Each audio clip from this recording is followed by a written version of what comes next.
पंडितराज जगन्नाथ कृतः रसगंगाधरः अथ प्रथमाननम् स्मृतापि तरुणातपम् करुणया हरन्ति नृणाम्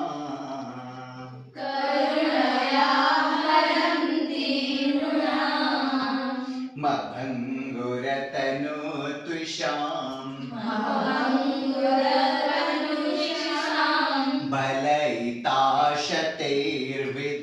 बलयिताशतैर्विद्युताम्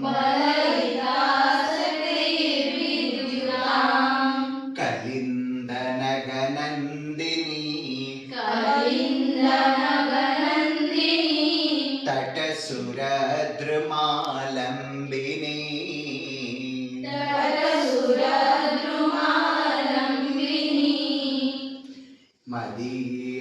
मदीयमतिचुम्बिनी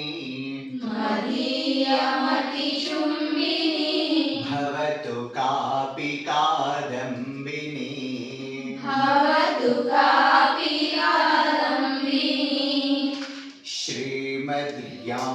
श्रीमद्ज्ञानेन्द्रभिक्षु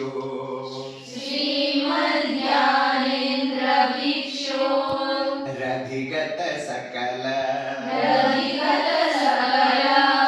ब्रह्म विद्या प्रपञ्चः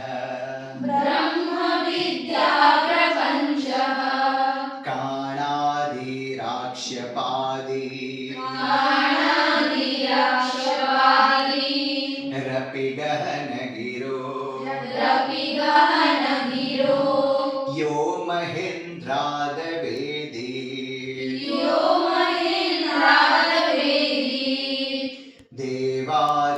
देवादेवाध्यगिष्ट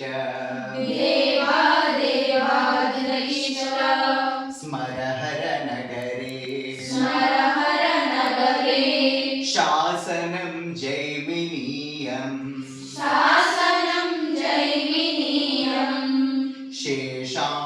शेषाङ्कप्राप्तशेषा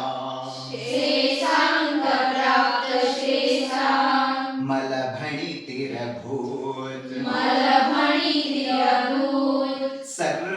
सर्वविद्याधरो यः पाषाणादपि पीयूषम् छन्दते यस्य लीलया तं वन्दे पेरुभट्टाख्यम् लक्ष्मीकान्तं महागुरुम्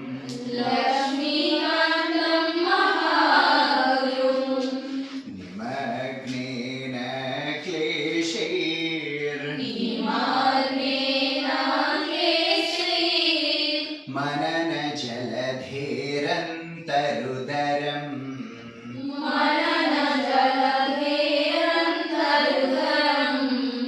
मयोन्नीतो लोके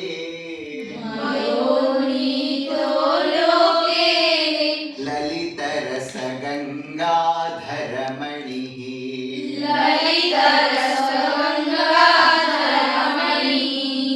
हरन्नन्तर्ध्वान्तम्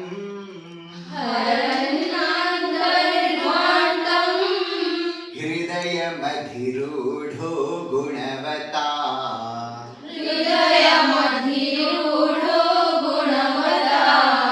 मलङ्कारान् सर्वान् नपि गलितगर्वान् रचयतु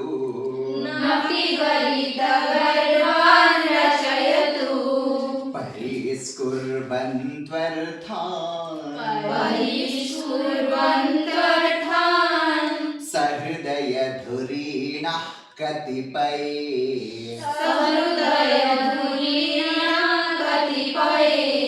तथापि क्लेशो मे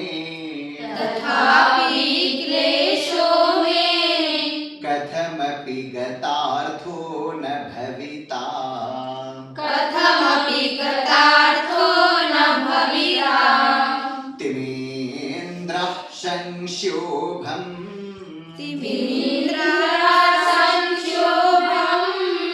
विदधतु पयोधे पुनरिमे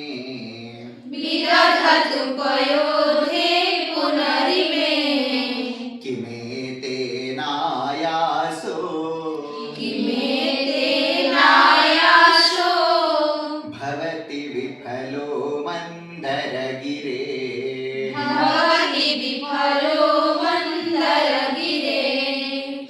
निर्माय नूतनमुदा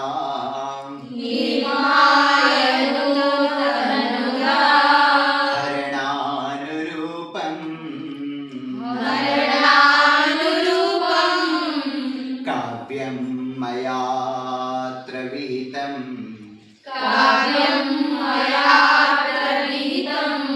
न परस्य किञ्चित् किं सेव्यते सुमनसाम् मनसापि गन्ध